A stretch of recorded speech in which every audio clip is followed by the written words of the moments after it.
Chapter 10 could be regarded as the most controversial chapter of Kant's text, because his subjective attitudes are very strong. Kant argues for an activist role for public relations professionals, and the chapter argues for implementing dialogue as a framework for ethical public relations. And Kant presents several case studies to support that as a means of arguing for more social, responsible professionals. Also, social learning theory is equally considered as a dialogical tool in that context.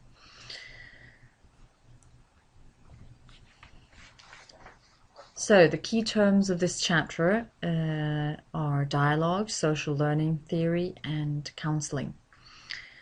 And dialogue, as the word implies, refers to conversation or talk.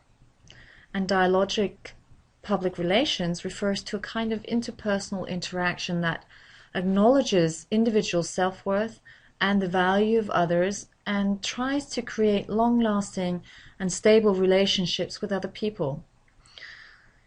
As a professional practice, dialogue includes the ability to listen open-mindedly, to empathize with others, to be able to admit when you're wrong, and to be able to be changed or altered by the experience of communicating with others.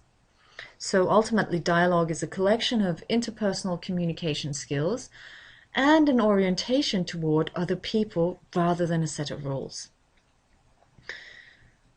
Dialogic communicators, they don't ignore people because they can or try to get them off the line as fast as possible.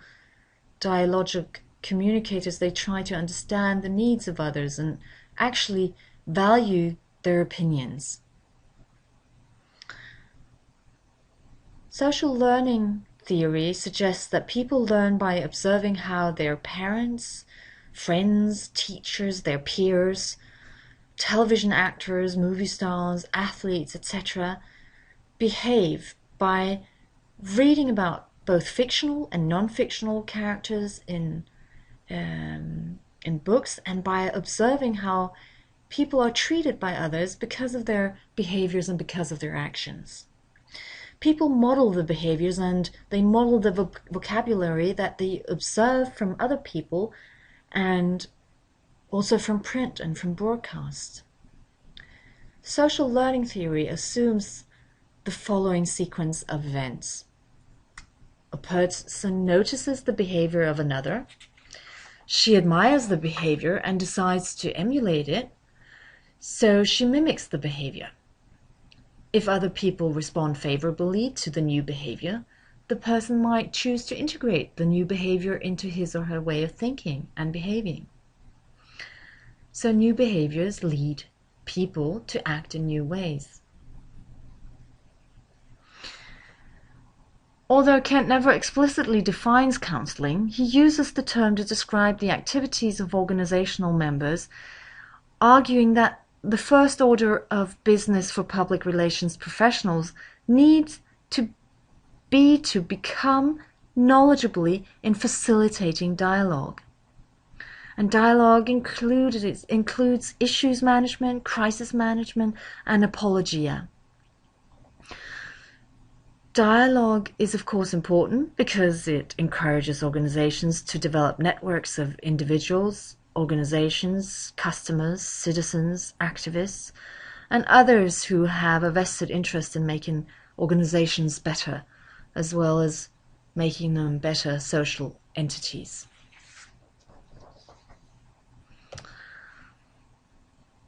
Dialogue is closely related to conversation or talk, and is an interpersonal interaction that values the opinions and beliefs of others. It implies that you are open to changing your views based on input from other individuals. Actually, web-based communication tools were designed with dialogical communication in mind. They were designed to take into account the views of others. Effective communication and understanding of the other requires more than snippets of talk. So whether you can say that dialogical communication is practiced on the net is another matter. Few organizations actually have the processes or the infrastructure in place to allow for dialogical communication with publics. In order for dialogue to work for organizations, it must become an organizational orientation, not just an afterthought. So this means that it has to be embedded in the culture of the organization, in the values of the organization. And it's founded on building relationships of trust, of compassion with others over time. So if we had to try to define dialogue and give clarification to the word, it's as simple as open conversation or talk. And for public relations professionals, dialogue refers to a process of interpersonal, group, and organization to public interaction with a profound focus on honesty, truth, and positive regard for the other. Dialogue occurs when individuals come together in a safe environment and talk about issues important to them. And it involves listening to others and allowing yourself to be swayed by others, admitting you're wrong if necessary. And dialogue is not about manipulation. This refers back to the beginning of the course, actually, where we discussed a lot of the true meaning of the use of rhetorics and the ethical principles and values in rhetorics. We have already discussed Grunig and Hunt's models of public relations because they're also part of brand communication, but refer to Table 10.1 in Kent's book on page 245, or to the model in your brand communication book.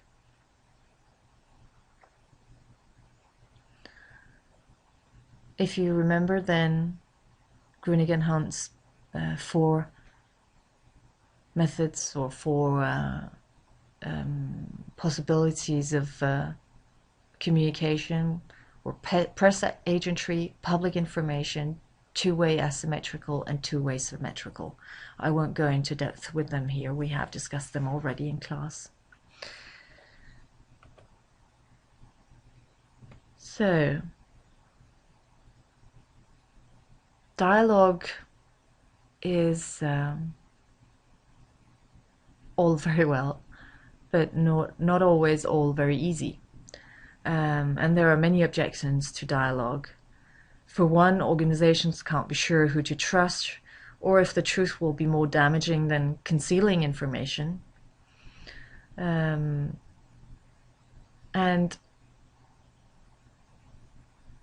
as such, there is always risk inherent in trust. Dialogue is difficult and it's time-consuming, and it requires energy and commitment on behalf of everyone in the organization. In public relations, the role of dialogue considers how PR professionals need to act in the interest of organizations and how they should be the organizational conscience that relates to the needs of the environment. Public relations practitioners have a role in counseling the organization to take the necessary steps that will benefit publics and in turn ensure the survival of the organization. And dialogue is important because the most important reason is the ethical and moral obligations of an organization, and especially in the view and in the light of the publics and the stakeholders focus on social responsibility of the organizations. And dialogue is the right thing to do. You should consider what has happened to organizations that hide things from the public. Think of Enron, think of British Petrol, and well, think of President Clinton. They may get away with it for a while, but it always comes back to haunt them. It is hard to behave ethically and do the right thing, but dialogue can help organizations accomplish just that.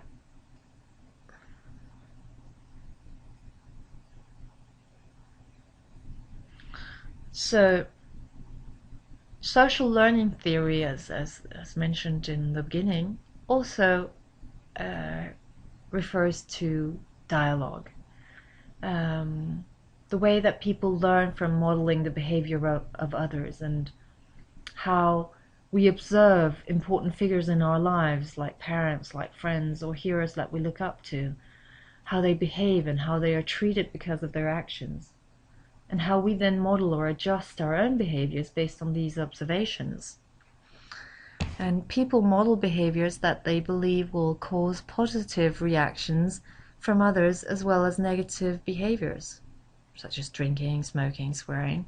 So the theory being that if organizations behave well, then other organizations will behave well. If organizations apply dialogical communication, other organizations will apply dialogical communications. If we are all nice people, then this would be a very nice world to live in. When trying to change behaviors, then we should stress the positive and the desirable behaviors. Those are the ones that must be modeled so that people will perceive such behaviors as having good outcomes. This motivates them to adopt the behavior. So think of messages encouraging people to stop smoking or lose weight. They always show the good effects, the good behaviors. So why is social learning theory important to public relations practice? Well, if we're trying to alter behavior, we must employ behavioral modeling as a basic strategy. And modeling behavior works best if both words and images are employed. Think about all the drug commercials and the weight loss commercials. Are any of these people unhappy or ugly? No.